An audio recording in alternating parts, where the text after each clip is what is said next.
स्वागत है आपका हेल्प क्लासेस में। आज हम क्लास 12 हिंदी के मोस्ट इम्पोर्टेंट क्वेश्चन करने जा रहे हैं जो परीक्षा की दृष्टि से बहुत इम्पोर्टेंट है। तो वीडियो शुरू करते हैं। आपका पहला क्वेश्चन है, आत्मकथा की परिभाषा एवं लेखक के नाम बताइए। आत्मकथा किसे कहते हैं? आत्मकथा को अंग्रेजी में ऑटोबायोग्राफी कहते हैं। इसमें लेखक तटस्थ होकर अपने गुण दोषों का वर्णन करता है। तो ये है आत्मकथा की परिभाषा। और आत्मकथा के लेखक कौन है? भारतेंदु। और इनकी रचना है कुछ आप बीती कुछ जग बीती। दूसरे हैं लेखक महावीर प्रसाद द्विवेदी, मेरी जीवन गाथा, यह इनकी आत्मकथा है, इनकी यह रचना है। हरिवंश राय बच्चन, क्या भूलूं क्या याद करूं। आपका दूसरा क्वेश्चन है, रिपोर्टाज को परिभाषित कीजिए एवं लेखक और उनकी रचनाएं लिखिए। रिपोर्टाज फ्रांसीसी भाषा का शब्द है जिसका अंग्रेजी शब्द रिपोर्ट है।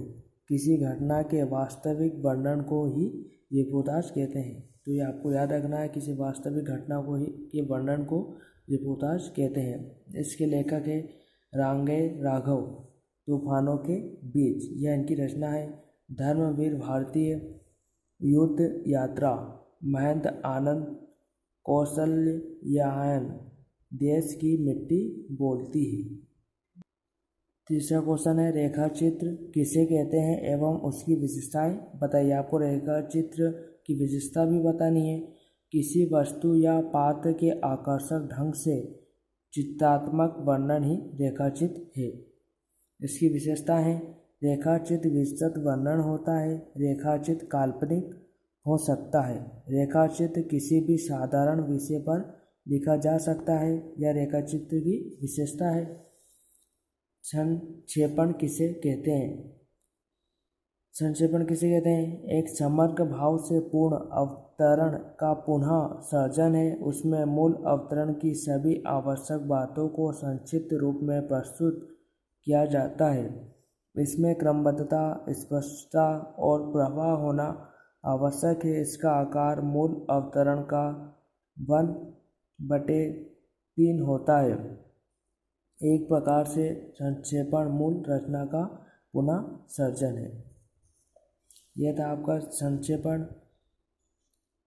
पांचवा क्वेश्चन है, छंद की परिभाषा। बहुत इम्पोर्टेंट है छंद की परिभाषा।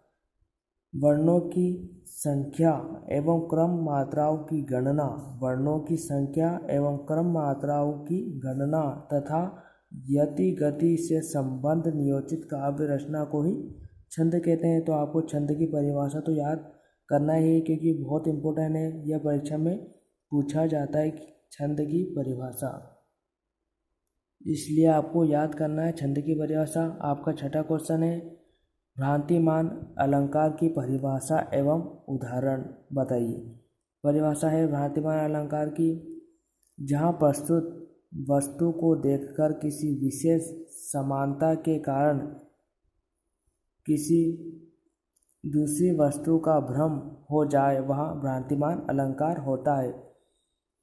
इसका उदाहरण है, जान श्याम धन श्याम को, नाच उठे बनमोर, चंद के भरम होत मोद है कुमोदनी को। ये थे आपके भ्रांतिमान की परिभाषा एवं उसके उदाहरण। सातवां क्वेश्चन है, संदेह अलंकार की परिभाषा एवं उदाहरण।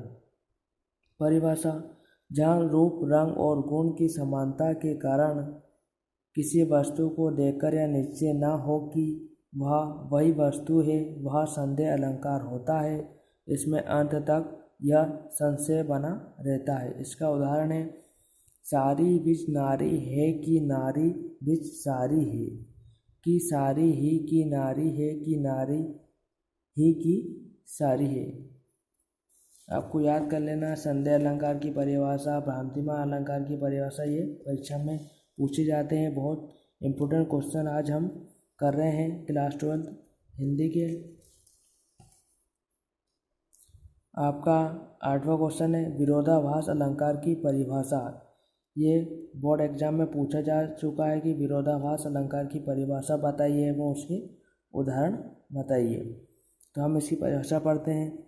जहाँ किसी पदार्थ, गुण या क्रिया में वास्तविक विरोध न होते हुए भी विरोध का आभास हो, वहाँ पर विरोधाभास अलंकार होता है। इसका उदाहरण है, वह मुख की मधुराई कहा कहो, मीठी लगे अखियान लोनाई। 9वां क्वेश्चन है, रौद्र रस की परिभाषा उदाहरण सहित लिखिए। परिभाषा, इसका स्थायी भाव क्रोध है। विरोधियों के द्वारा जब कोई अनुचित कार्य होता है तब आश्रय के मन में रौद्र रस की उत्पत्ति होती है। रौद्र रस का उदाहरण है, कहा